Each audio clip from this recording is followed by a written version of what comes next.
Hello everyone! So ayun, itong pinapakita ko po sa inyo is yung actual map ng available natin na ready for occupancy. So again, ito po yung ating ito po yung ating gate ng ating phase. Then ito yung ating magiging amenities. Dito itatay yung adult pool, kiddie pool, and yung ating amenities like playground, church, ayan, dyan lahat. Pati multi-purpose hall dyan po. So yung mga available na unit, right now andito kasi ako sa perimeter. Ito yung most requested po ninyo. Ayaw nyo na may kataliguran. So, ayan, ito yung mga available. Right now, pag perimeter po, we only have 1, 2, 3. Tatlong unit. Ayun, so right now, andito ako. Ayan, so ito mismo yon. Ayan, ang ganda ho. Ang ganda. Bagong-bago. Ito po yung end lot. Then, ito yung available. Itong purple, tsaka itong beige. So, this is block 15 lot 2. Then, block 15 lot 3. Ayan, so alam nyo na yung options po ninyo. So, let me know if pasado sa inyo to para kayo po yung makapag-reserve ng unit. So, pakita ko lang again ha. So, again, ito po yung ating end lot, block 15 lot 1 and block 15 lot 2, block 15 lot 3. Ayan, so tingnan natin ha. Sorry, hindi ko yan mapapasok kasi po talagang naka-close yan. Bawal po yan na naka-open. Yan, medyo sinum out ko lang para at least mas ma-determine nyo yung kanyang yung kanyang orientation and yung design niya. So, ayan po yung ating unit. Itong purple tsaka itong beige. Ayan po. So, again, this is only 2.6 ha. First time to nangyari sa amin na prinomo ng ganun kalaki. From 3.1 down to 2.6. One car garage kasya po. So, ito yung ating hatian with the other unit. So, ayan po yan. Medyo madamo lang but don't worry. Tatanggalin naman po yan. Medyo maulan kasi. Yan. Let's go. Ayan. So, again, this is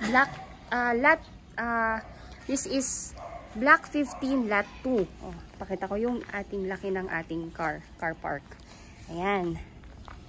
Ayan. Ayan. So, nakalock po yan. Hindi po tayo makakapasok dyan. Pagagalitan ako ni engineer. Bawal po. Ayan. So,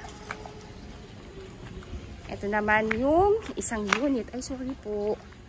Ayan. Turn over to property manager. So, ayan. Ayan po. So, ayun, let me know. Baka pasado sa inyo to. Sayang to. Ang ganda. Walang katalikuran. Yung nasa likod nyo po is yan. Vacant lot. Kaya kung gusto niyo ng magandang ventilation, perimeter kunin nyo. Imagine, this is 3.1 down to 2.6. Down payment is only, magkano be? Sorry? 32,000. Reservation fee is only 20,000 pesos. And the down payment, kailangan natin mabayaran yung down payment within the period of 30 days from the reservation. And that is only 32,000. Then, after po nun, i-complete natin yung requirements and i-approve na kayo dun sa bank financing. Pag may approval na, makakalipat na. Ayun, so, again, ito yung block ha. This is block 15 po. Then, diretso lang yan. Ayun na yung gate. Konting lakad lang po yan. Mukhang lang kasi naka-zoom, siya eh. Tawag po nito, naka 0.5. Dire-diretso lang yan. Kung may mga kids kayo na gustong mag-swimming, malapit lang yung yung ating amenities. And marami na kayong kapitbahay. Ha, di ba po? Ayan, so please stay tuned. Ipapakita ko sa inyo ibang ready for occupancy namin dito. Thank you so much. Bye po. Hello po, I'm back. So ayun, I just like to present to you lang po itong actual na phase map ng ating subdivision ng mga ready for occupancy. Gusto ko po kasing ipa-visualize sa inyo bakit napakaganda po talaga ng subdivision na to sa mata ko. Kasi as you can see po, ito lang yung phase natin. Ang liit lang niya. Around 300 houses lang po yan. Then, ito yung main road or yung main avenue ng subdivision. Then, sa kabila po is yung kabilang phase. Ito po yan. Itong yellow, ito po yung phase na yan. So, as you can see po, andito pa yung amenities. Ayan o. Dito po itatayo yung adult pool, kiddie pool, playground, chapel, multipurpose hall. Andito, sa labas lang ng subdivision, sa labas lang ng gate ng phase ninyo. As you can see, ito po yun. Kung mapapansin ninyo, siya yung pinakamagandang phase sa lahat ng phase na itatayo sa loob ng estansya. Pansinin niyo po, di ba po? Ayun po, so again, this is the main Ave. Ito po yun. So, diretsuhin nyo lang po yan, mga around 300 meters. andito na kayo sa Antero Soriano Road Highway. Dito po dumadaan yung mga buses na going PTEX Terminal, UB Express going Mall of Asia, SM Bacoor, Zapote, Las Piñas. 24/7 access po kayo dito sa transportation. Hindi siya katulad ng ibang subdivision na papasok pa kayo ng barangay, papasok pa kayo ng kung saan po, or sasakay pa ng tricycle para masabing makapasok na kayo sa talagang subdivision nyo. Ito po along highway ang ganda-ganda. Bababa ka lang ng bus, sakay ka ng tricycle, sabihin ninyo kung anong face ninyo. Diretso lang Pwede nga rin po itong lakarin Ayan po Pero syempre pag marami kayong dalawa, wag po kayo maglakad, mahirap po. Ayun, so diretso lang siya diretso, then rotonda. Then ito na yung face gate ito na yung mga bahay. Ayan lang po. So, ayun po, itong mga nakabilog na yan, please disregard po kasi yung iba po dito na-reserve na. And ang mga ilan-ilan na lang na available natin is itong mga perimeter. Let me know po kung ano po yung magugustuhan ninyo. By the way po, stay tuned po kayo sa sa vlog ko. Panoodin nyo po lahat ng vlog ko about sa estancia. Makikita nyo yung block and lot nung available. Let me know po kung ano po yung nagustuhan nyo doon para ma-check natin kung hindi pa ba na-reserve. This is a first come, first reserve basis. Napaka-advantage po ng panahon po na to ngayon. Kasi talagang nagbigay ng malaking discount yung developer namin. Kasi nga po, gusto nang ipasol itong mga natitirang townhomes dito na available sa old phase namin. So, ayun po. So, to discuss to you po yung total, yung information about dito sa ating subdivision. So, ayun po. So, again, ito po yung ating bahay. Ayan siya. So, ito naman po yung kanyang deliverable unit. Naka-vinyl tiles na po yung ground floor, pati po sa second floor. As in, wala na kayong papagawa. Tapos, yung stairs po ninyo, ayan po siya. Naka-wood planks po yan. As in, kung ano po yung nakikita ninyo dito ngayon, yan yung exactly na makukuha ninyo. Ganyan po yung property na i-deliver sa inyo. So, again, yung specs ng ating unit, this is a complete turnover. May 3 bedrooms, may 2 toilet and bath with 1 carport. Ayun po. Then may provision po to sa likod ng dirty kitchen or laundry area. Yung po yung kagandahan dito. Kumbaga po, meron kayong space sa likuran ng property. Then the lot area po nito is 50 square meter. Then the floor area is 56 square meter. Ang total contract price na po niyan ngayon is actually 3,000,000, 3.1. Pero dahil nga po pinapaasap na sa amin na maubos tong mga available na townhomes, binaba sa old price which is 2,688,000 lang po. Yan po yung old price way back 5 years ago. Kaya po, yung mga hindi po nakakuha before na ngayon nagugustuhan na and nakikita nilang ang ganda-ganda na talaga. This is your chance. This is your second chance. Kaya avail your unit na. Ayun po. So, the total contract price again is 2,688,000. Then, the miscellaneous fee is 188,160. Ngayon po, inclusive po dyan yung title transfer, government taxes, and processing fee sa bank po. Ayun po, all in na po yan. Kasama po yan sa ILO loan. Ngayon po, dahil nga po gusto na pong i-turn over din yung unit para sa inyong mga kababayan natin na kailangan ng makalipat, binabaan din yung down payment. Originally, ang down payment is 10% based po sa total contract price. Pero ang bait talaga ng developer natin. So, ginawa niyang 1.9% down payment para talagang makamasa. So, yung down payment na lang na kailangan ninyong bayaran is 52,000 and 592,000 pesos. Ngayon po, para makapag-reserve pa kayo ng available namin na unit, ang una nyo lamang pong gagawin is to reserve it ng 20,000 pesos. Itong 20,000 pesos na to, pwede nyo po yung i-deposit through online sa aming officer, sa aming reservation officer, which is, ayan po. Mamaya po i-discuss ko, gusto ko lang takpan yung yung kanyang buong bank account. Ayun po. So, ayun po. So, ang kanyang net. So, ngayon po, pag nabayaran na yung 20,000 down payment, 20,000 reservation fee, ide-deduct po yan dito. So, ang remaining na lang na net down payment is 32,592. Plus, initial na MF po, itong 5% initial MF. MF means miscellaneous fee. So, base po yan dito. So, yung 5% ng MF is na 188,000 is 9,408,000. So, yung total na down payment na kailangan nating maibigay within 30 days from the reservation is 42,000 pesos only. Ngayon po, pag nabayaran na yung down payment, stop payment na po kayo at ipapa-approve na natin yan sa bank financing. Ngayon po, usually, ang approval ay lumalabas within the period of 3 months. So, meron kayong payment holiday na 3 months. Ayun po, so, habang hindi pa po lumalabas yung approval ninyo, wala mo na kayong babayaran. Ngayon po, pag may approval na kayo, si bank na nag-approve sa inyo will email you directly. Kayo po yung unang-unang i-inform ni bank na na-approve na kayo. Ngayon po, basahin nyo lang po yung contract, yung terms and condition, at pag okay na po sa inyo yun, replyan nyo po sila na nag-a-agree na kayo, ni-accept. Then actually po, si bank, once na na-inform na kayo, within 24 to 48 hours, i-inform na rin niya yung developer natin na na-approve na kayo. Ngayon po, pag na-approve na kayo, that's the time na doon na po pipirma ng loan contract signing. Kung kayo po ay OFW at wala sa Pilipinas, kung sino yung magiging representative ninyo dito, siya po yung pipirma in behalf ninyo. Ngayon po, pag nakapirma na po siya, hihingi ng go signal sa inyo si bank kung ipapa-loan release nyo na. Pag ipapa-loan release nyo na po, doon pa lang mag-i-start yung inyong monthly amortization sa bank. So, yung loanable value po is 2,814,000.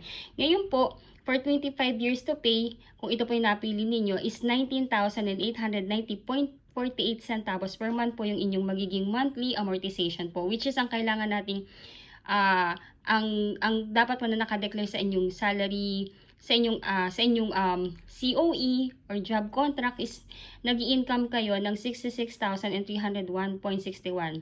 Kung 20 years to pay naman po ang gusto ninyo, that will be 21,818.18 centavos per month. Ngayon po, kung gusto niyo naman ng mas shorter term, which is 15 years to pay, that will be 25,293.67 centavos. Then for 10 years to pay, that will be 32,675.21. 5 years to pay, that will be 55,723.18 centavos per month.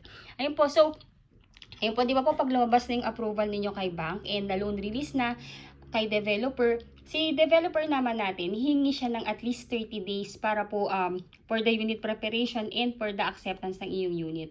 Ayun po. Then, ayun po, pagka wala pa kayo sa Pilipinas or yung representative yun na yung available, siya po yung mag-i-inspect ng unit and mag-a-accept ng inyong susi and pwede na siyang malipatan. Ayun po, again po, pagka na-approve na rin kayo ng bank at nag-loan contract signing, kailangan na rin po nating bayaran yung move-in fee na 15,000. Ito po is para po yan sa application ng inyong Meralco and Water. Instead na si representative ninyo or kayo pang mag-aasikaso sa Meralco for the application, no need for you to do that. Yung village admin na natin gagawa yan in behalf po para sa inyo. Para at least, pagka lilipatan nyo na, pwedeng meron na siyang utilities or konting panahon na lang yung iintayin ninyo para makabitan kayo. Kasi usually po, si Meralco ngayon is inaabot siya ngayon ng 40 days para makabitan yung isang property kasi batching po sila, hindi na po kumbaga third party na kasi siya ng ng developer, kaya wala nang power si developer natin na ipa-expedite yon. Kaya maigi po na pag na loan take out na kayo or na loan release nyo na, pwede niyo nang bayaran tong utilities para maikabit na. Ayun po, so ayun po, ngayon po kung kayo po ay OFW at wala sa Pilipinas and nais na pong mag-reserve ng inyong property, all you need to do po is magtalaga lamang po kayo ng inyong magiging representative dito sa Pilipinas or AIF or attorney in fact or special power of attorney sa technical term natin. Pero mas maganda siyang pakinggan na representative po Ayun po. So, kailangan po yung representative po ninyo is immediate family member like asawa, kapatid, anak, or magulang na nag-e-edad ng 21 up to 55 years old po. Ayun po. Pwede rin pong pamangkin, pwede rin hipag or bayaw, as long as nandoon sa family circle ninyo. Ayun po. At makikitang magkakaipilido kayo, whether asawa ninyo, whether bayaw or or in-laws ninyo, pwede po yan. Ayun, so hindi po pwede ang kaibigan, bawal po yun. Ayun, so kung kayo po ay OFW at wala sa Pilipinas, ayun po. So ito po yung inyong magiging representative, ito po yung inyong magiging requirements sa pagkuha ng property ninyo. So number 1 po, kailangan natin ang inyong 2 valid ID with 3 specimen signature, husband and wife if married. Then number 2, marriage certificate if married, birth certificate plus NOMAR if single. 1 by 1 ID picture or selfie na lang po na may white background, husband and wife if married po. Then, TIN ID ni husband and wife if married. Kung wala po kayong TIN ID or TIN number, pwede po tayo magpagawa niyan dito sa atin sa Pilipinas. May contact po tayo. Ang payment lang po sa kanila dun is 450 pesos.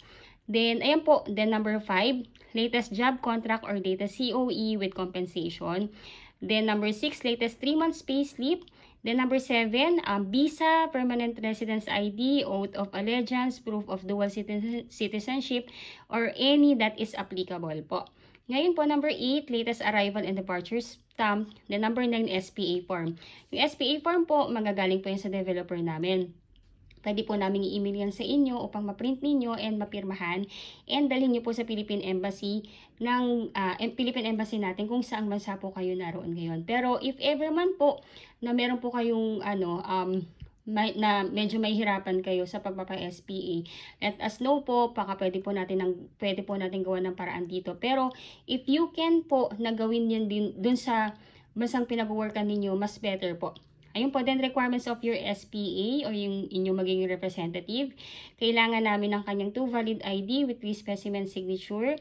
Then number 2 po, latest POV like POV or proof of billing like Meralco or water or internet bill. Ayun po, then yung mode of payment ng ating down payment is through manager's check. Ayun po, so pay to order po dapat nakalagay is Raymo Lanlan. Bali dalawa po yung manager's check na kailangang i-request sa bank po ninyo or sa bank ng inyong representative. Any bank of choice will do naman po. Bali po kung nasa ibang bansa kayo at representative nyo lang yung talagang yung kukuha po yung magbabayad po. Punta lang po siya sa bank niya or any bank of choice. Then yung cash na ipapadala nyo sa kanya, ipa-convert niya ng manager's check. Ay po sabihin lang ng representative niyo na yung manager's check is for the purpose for the down payment po ng property na ina-acquire niyo. Then ito yung ilalagay ng teller or ng officer sa bank doon sa manager's check. Then dalawa po yung hihingin nga na manager's check. Yung first MC or manager's check is 32,592 pesos po dapat yung nakalagay, which is ito po yon yung sa down payment po. Then yung sa second miscellaneous, sa second na manager's check, ang dapat na ipalagay po is 9,408 pesos po. Yan po yun dito sa initial MF. Ayun po. So, ayun po. So, again po, yung ating reservation fee, pwede nyo po siyang i-online reservation at i-deposit na lang sa aming officer na nagre-receive ng mga reservation fee, which is si Ma'am Denise Ratak. Ayun po. So, ayun po, kung gusto niyo na pong i-reserve yung property, unahan po tayo dito. Let me know po. My number is already posted in this video. Isa-send ko po sa inyo reservation form para ma-fill upan nyo po. And yung SPA form po para mabasa and ma-fill upan nyo na rin po. And send back nyo lang po sa akin. And kung maaari po, ibigay nyo na rin po sa akin yung mga requirements na available nyo na para at least isang filing natin. Ayun po, if you think po na nakakatulong po sa inyo itong aking presentation sa inyo, please do like my video. And if you are new to my channel, please do me a big favor po. Please subscribe and hit the bell button found at the lower right of this video screen. Again, I'm Miss Say Caranza, licensed real estate broker based in Cavite. Please add me sa aking Facebook account and contact me na lang directly po. Pwede nyo po akong kontakin sa aking Viber, WhatsApp, and add nyo na rin po ako sa Facebook. At least makilala nyo rin po ako and for the better conversation po. Ayun, so, again, maraming salamat po sa inyong lahat. And kung nagugustuhan nyo na yung property, nakikita nyo na yung nakikita nyo na dito na talaga kayo titira. And nagugustuhan nyo naman talaga yung location, grab the chance. Kasi this is the second chance po. Kasi po, this is 3.1 million na. Imagine, para maubos lang namin to. Nagbigay ng ganong kalaking discount yung developer namin. So, ayun, grab the chance now. And thank you again for watching my vlog. God bless po sa inyo lahat. Thank you po.